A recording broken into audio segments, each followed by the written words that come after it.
Kitambala Bola, forward wa klabu ya Azam FC, taarifa zinasema kwamba mwisho wa msimu huu anaachana na Azam na kujiunga klabu ya Simba.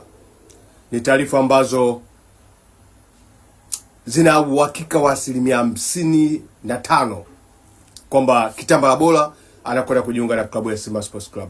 Na hii imetokana baada ya taarifa ambazo zinaendelea kwamba Selemani Mwalimu baada ya msimu kuisha wataachana naye, na Selemani Mwalimu atarudi kwenye klabu yake ya Wydad, na Wydad wenyewe ndio watakaa na kufanya biashara na timu ambayo itamhitaji Selemani Mwalimu. Sasa chaguo la Simba Sports Club ni Kitambala Bola, na yeye mwenyewe Kitambala Bola anaitaka Simba leo kesho, kwa sababu katika moja interview yake moja Kitambala Bola wakati yupo Kongo aliulizwa timu gani ungependa uchezee kwenye ligi ya Tanzania, alitaja Simba. Kwa maana hipo kwenye damu yake kuchezea Simba. Kama tunaendelea kwa wale wazao mikeka, kwenye bio yangu hapo kuna group wa mikeka, nenda kaifollow hiyo account ya WhatsApp, utapata mikeka free.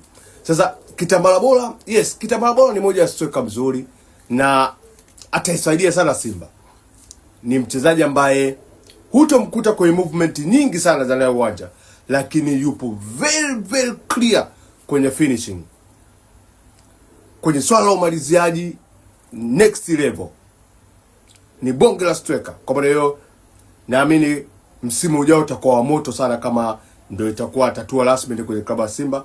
Naamini Simba watafunga magoli mengi sana, na Simba watakuwa wamepata striker halisia, kwa sababu mpaka sasa hivi Simba wamekosa yule striker halisia.